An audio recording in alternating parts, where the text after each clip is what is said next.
Here we go, top billing. Much deserved. And I will say, well, listen, we'll get to that here in a second.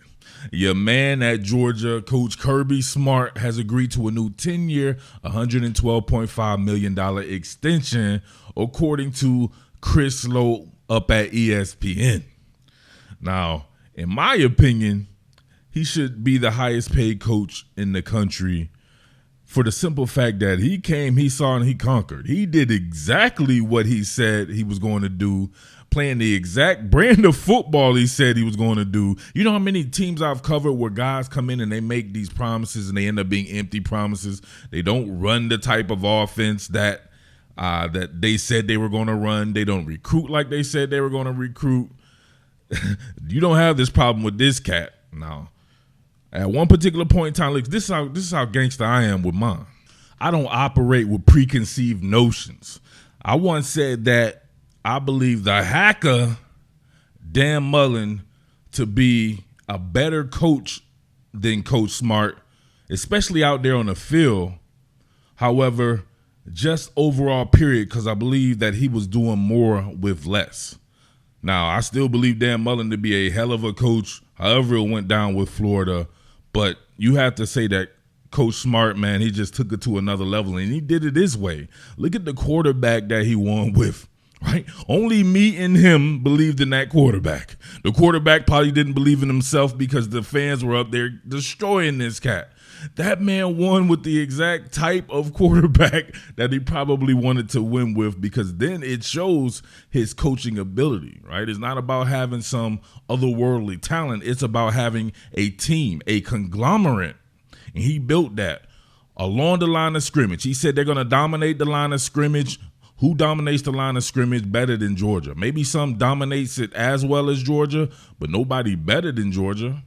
He said he was going to go out and they were going to recruit like you would not believe.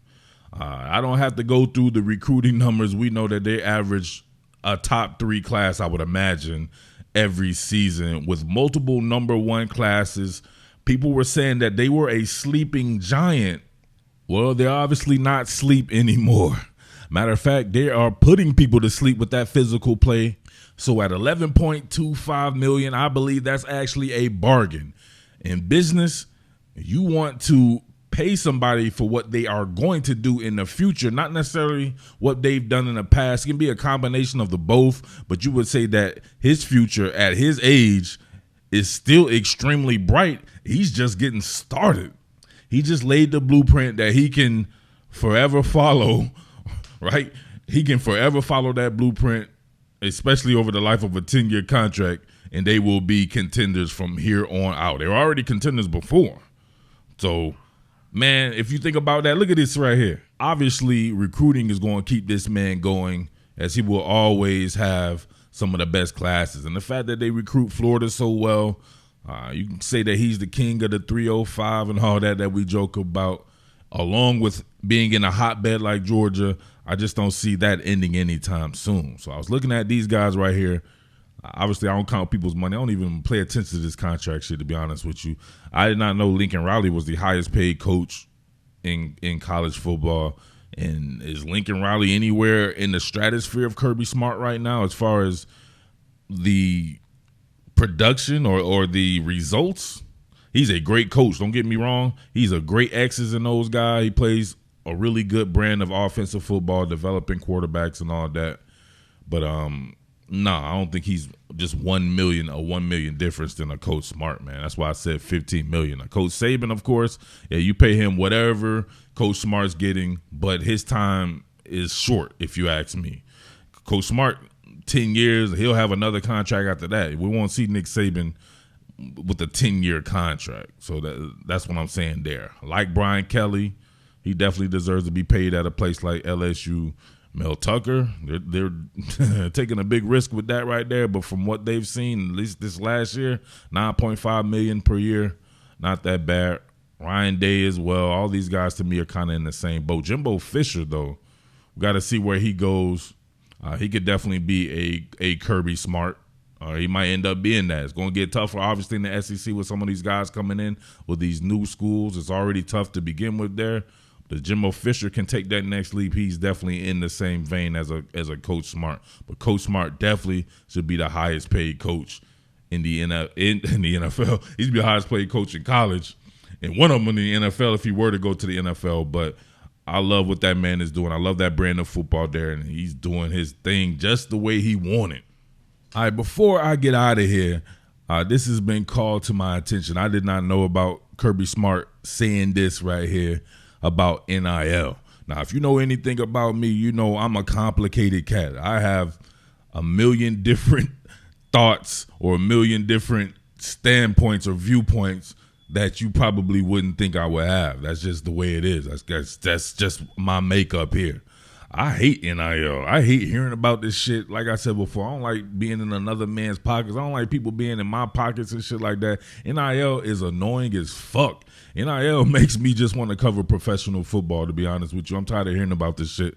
However, Coach Smart here, I see one of the things he said right here. I had to read through this. He said, hell yeah, and y'all are tired of hearing about that shit too.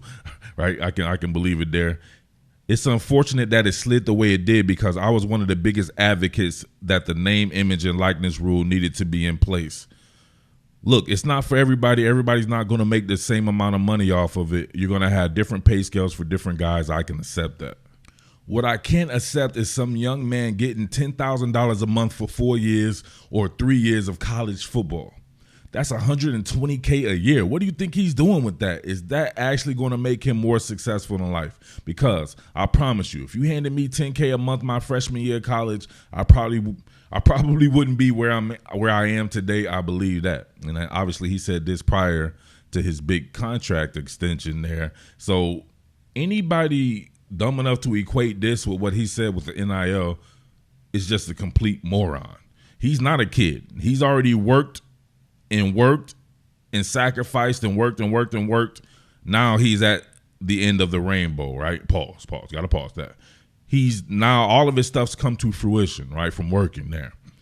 Now you talking about giving a young kid that amount of money. I'm with Coach Smart. Some of these people will think they have made it, right? This is that's a good amount of money. There's no doubt about that. But I can see kids blowing through that. And some of these guys, you give them money, or some of these kids, you give them that amount of money and they feel like they've made it. Are they going to strive to really work towards that generational wealth that the NFL can afford? Obviously, that's not going to apply to everybody, but there will be some people that will get fat and lazy off of getting that type of money before they've actually earned it. Just because you're in college football doesn't mean you've earned it. You know how many motherfuckers I've covered in college football that don't go on to play in the NFL? And I'm talking about notable cats, 5-star cats, all these cats. I'd make a top 10 of people who we thought were going to be absolutely the truth and can't even sniff the NFL. You blow through that, or if that makes you lazy getting that in college and you haven't earned anything yet, what can that do for you the rest of your life? Now, that's a slippery slope. I completely feel him on that, right? I'm that dude. Yeah, I'm still that dude yelling, get off my lawn and all that. I'll be that guy there. But I completely agree with him with that. I don't like the NIL shit. And to me, that's a culprit. I can definitely see people not doing what they have to do, thinking that they've made it off this particular money. And they're just fresh out of high school. Right? They're in college. So it's not like they're in a professional setting like the NFL. They're still in college, if you get what I'm saying there. So those are just my thoughts on that, man. Congratulations to Coach Smart. Hey, that man did his 1-2 thing. Salute. Check back with me next time. It's your boy Mid-Atlantic Murf, a.k.a. the Underground King. What more can I say? Top Billin.